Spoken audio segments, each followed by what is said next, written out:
change things up a bit and click the button down here to bring him or her, I'm not sure, into the editor. Now, I like what the blending mode did to the overall color of the dog. But the obvious thing going on here is you wouldn't see the dog through the wood unless you have X-ray vision. So we need to eliminate that part. Now, we can do it destructively. I mean, you could pick up your eraser tool. Why not? Select the dog so we can do that. And I'm going to use my left and right bracket keys to change the brush size because it's easier than doing it over here, to be honest with you. And we could, start erasing the dog. I suppose that would help. I'm going to undo that. But we're doing it destructively.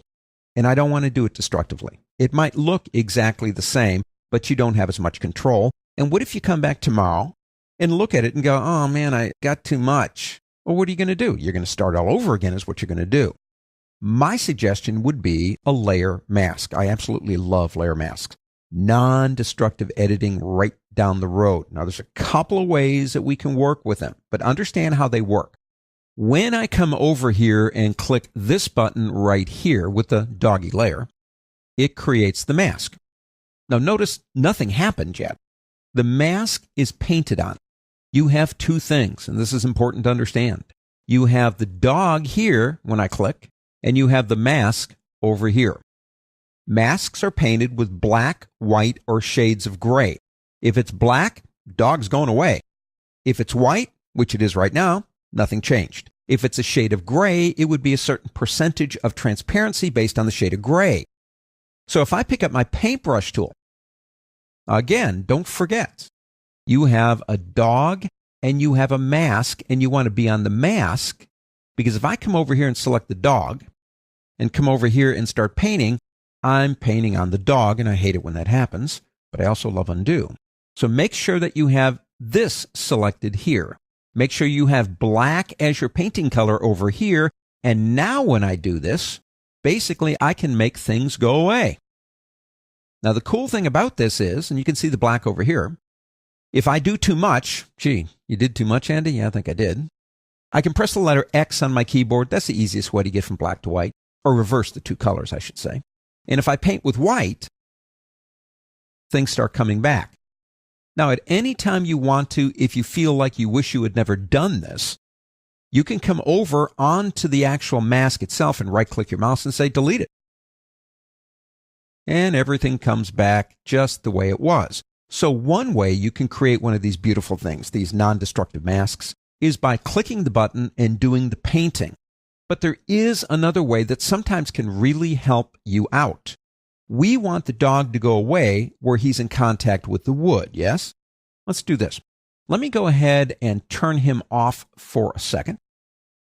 Let's come over here and pick up, in your lasso tools, pick up your polygonal lasso. Draw straight lines. That wood looks pretty straight to me. I'm going to come over here and get right about there. And I'm going to come across, just like this, and get right about there. Make sure you get the edge of that wood. I'm going to come up here.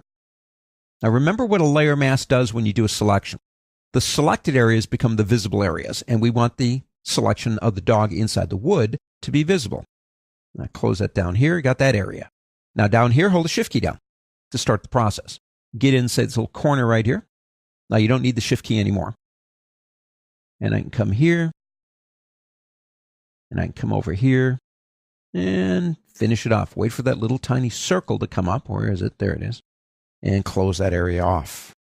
Okay, now turn back on doggy. Those areas are selected. Now make the mask. Watch what happens. Now it's not ready yet. We have to work on it. But the whole idea is that you have control through selection. So if you have a really complicated selection, you might not want to do it with a paintbrush, but you might be able to do it with magic wands or lassos or all kinds of ways. And boom, with one click of a button, we've got him looking a whole lot more like he's behind that window. But what I don't like is basically the edge right here looks a little bit too good, and you get here, it looks soft again. We need to fix the mask in a way so it's not like a straight line from visible to invisible, which is what it is. As a matter of fact, if you come over here and hold down the Alt key, that's the Option key on a Mac, Alt in Windows, and click, you can see the mask. And it's one big straight line, black to white. We need some grays on those edges to soften it up. And I would say that's probably Gaussian blur. If we go up to the word filter, again, make sure you have this selected here, not the dog.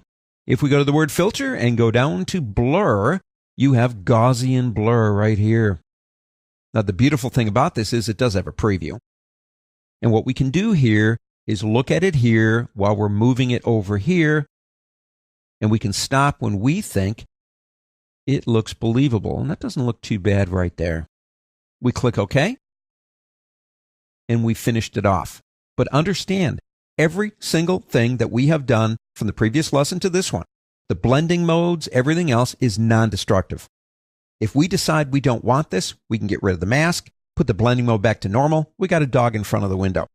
Total control over what we're doing in the layers panel, opacity, blending modes, and don't forget those beautiful layer masks. Let's go ahead, I tell you what, and close it. And this time, go ahead and save it. That's going to give us another evolution, which is fine with me. Click Save. Again, just click through this stuff. There we go. The original window. The dog, getting better. Now he looks like he's inside of that window. And every bit of it was non-destructive.